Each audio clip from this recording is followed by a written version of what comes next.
Oh ho ho, it is that time of day where big things came in the mail. Big things.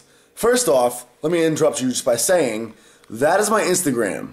I don't know why it's highlighting the picture of me and Ariana, but that is my Instagram. Look at all the motivational, inspiring photos here. JK, but they are entertaining, and maybe they can keep you going as far as your motivation to get in the gym, and you'll certainly get updates on new videos and clothing and all that fun stuff. So, follow me on Instagram, pretty please, because it's my absolute favorite social network next to YouTube, and I love it, and I want to make it bigger. Now, down to business. Check out what this is. Can you guess? Any guesses? You have 5 seconds to guess, unless I blew it for you and said it in the title already. Homemade tripod. Ooh.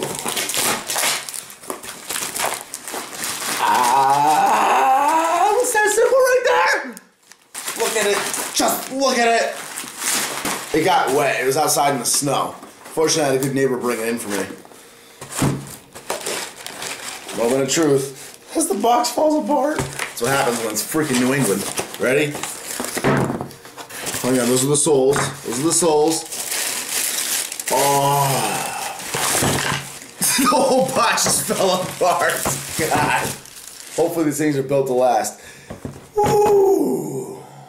That's a Nike Romelio 2 right there. That's a Nike Romelio 2. I was totally hating on squat shoes before. I know. But in my defense, when I posted all that hate about squat shoes, I was just, kind of taking little digs at it.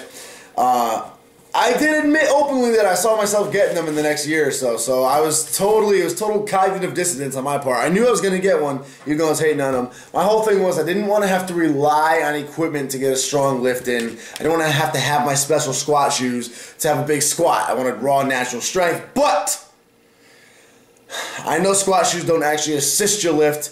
And once my ankle injury happened, karma bit me in the mouth, and I had to go ahead and bite the bullet and get squat shoes because I do not have the mobility I once had.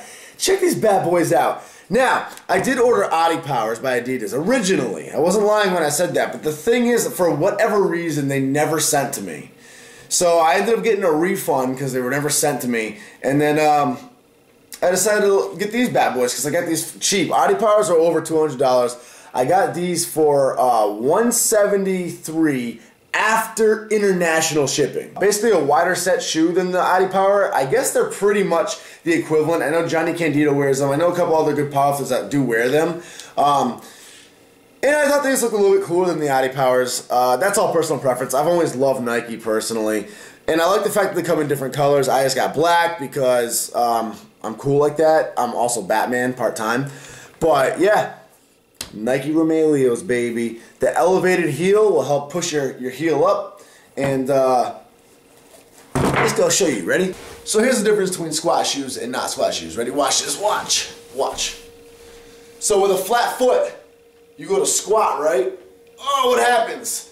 You're falling backwards, so to compensate, you lean your body forward, and like it's a big mess. And then that makes it so when you go to sit up, your butt rises up, and you hyperextend your back, and you're putting all this pressure on your lower back.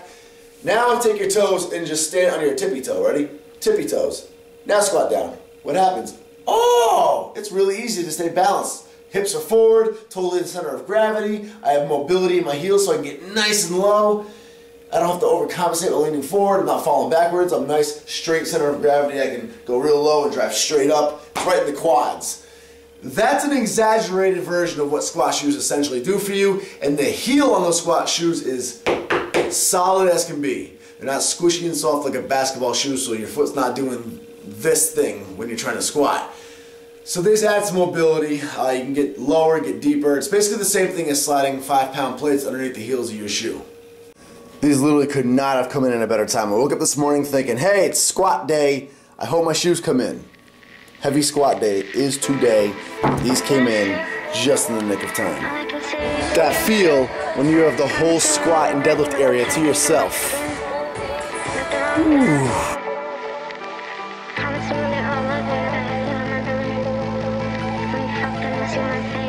Ocean State Health and Fitness, East Greenwich, Rhode Island, $9.99 a month.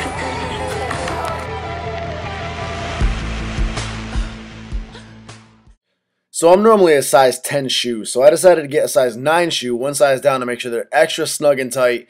And I'll say it was right on the verge of too tight. It was good for me, but I have narrow feet. If you have wide set feet, only drop maybe like a half a shoe size down. But I just made the size 9 fit. It was a very, very snug fit. It felt like wearing rollerblades. So today was a weird day. It's a day I normally wouldn't share with you guys on YouTube, but why not? This is like a calibrating day, if you will, because you're going to see 3 different squat styles. I was really trying to find my sweet spot here. So this first set I did with no belt, like I've been doing. I've really been trying to build my core up.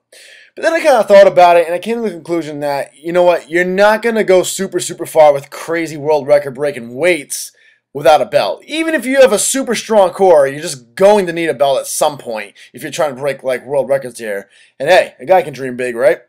So the second set I tried with an Inzer belt. And that was my first time squatting since the ankle injury with a belt. So it felt awkward at first, especially with an Inzer belt. First time ever using an Inzer belt in squat. It felt a little awkward. It changed my breathing up. I really had to readjust my breathing pattern, which is why you saw me pause right there. But the breathing into the Inzer belt did allow me to use the abdominal wall pressure to sit back a little bit, which was cool. So the third go around, I finally found my sweet spot. I learned that I just needed to inhale deeply at the top, hold that air in down to the bottom, and use it to explode myself back up, which is what they teach you to do in powerlifting anyway, but it's much more emphasized with the Inzer belt now. Again, first time squatting with the Inzer belt ever. This also allowed me to sit back more, so now I found my positioning, which is a little bit further back, and it allows me to go nice and deep, nice and smoothly. So I did find my sweet spot in that third set. I almost wanted to do a 4th set to really lock it down, but we're staying on the program, which again is in the info box below, along with Johnny Candido's program. Which, by the way, we are on week number 2 of. Now, I'm not going to show you the full workout because I did that last week and it just get a little repetitive.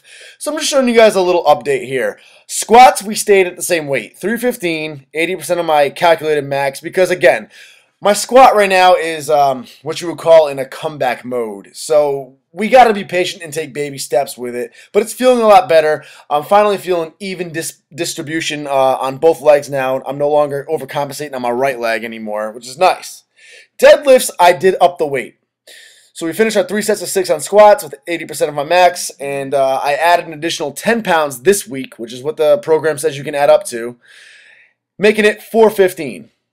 And let me tell you guys, if you've never combined squats and deadlifts, heavy squats and deadlifts on the same day before, which most of you bodybuilders have not, it is challenging as can be. You have no idea. I've done 405 for 12 reps before, and that was when I hadn't even been deadlifting right after my injury had healed, so I was weak, and I still pulled 405 for 12 fairly easily. And today, 415, which I expected to be cakewalk, gave me the biggest run for my money. It felt like 455. And I'm not complaining. I love a good challenge. I'm just letting you guys know, do not underestimate this program. Johnny knows what he's doing. So that 10-pound increment was huge, and to be honest with you, I'm probably going to stay with that same weight next week. See that? That's Instagram. My Instagram people saw this video before you guys did because they're following me on Instagram, so you should follow me. Look at this. Look at the irony. Just got home from the gym, right? Just deadlifted and all that. You just saw it. This just comes in now.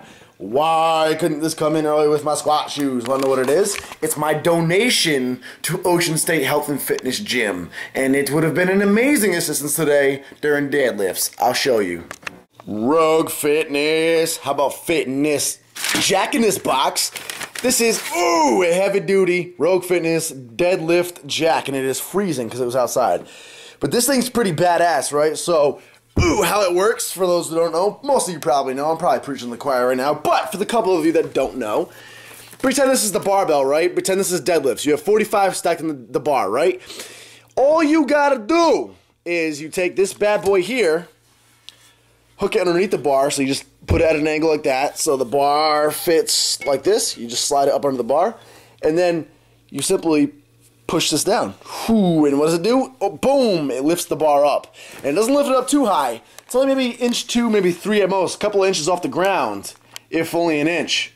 But it allows you to then slide the weights on and off without having to hoist the bar up and waste all your energy wrestling the weights on and off. And when you're done, just tilt it back up. The bar touches the floor, you just slide it out from underneath. Easy as that. It takes no strength at all, it's complete leverage. And that is my gift to Ocean State Health and Fitness. Mike, the owner, specifically wanted me to get the single-sided one so he can store it and it'll be out of the way. He didn't want the big double-sided one that you see the big gyms having, which is fine by me because this was like 73 bucks. The bigger ones are like 180-ish. So that is my donation to Ocean State Health and Fitness and how much I love that freaking gym. So if you guys decide to come down to my gym, $9.99 a month in East Greenwich. No, I'm not sponsored by them. I pay my membership and everything. I don't get any breaks from them, actually. It's just a cool gym. Really, it's a gym I want to see do well. So if you guys do decide to come down to East Greenwich, Ocean State Health and Fitness, and you see this little bad boy here, feel free to use it. Beat it up, toss it around. Make sure it lifts up some serious ass weight. And just know that you are essentially training with me in spirit. Subscribe now, peace! Buy a t-shirt, nwblifestyle.com in the info box below. Tank tops, t-shirts, hoodies, dog tags, you name it. Support and represent the lifestyle you live.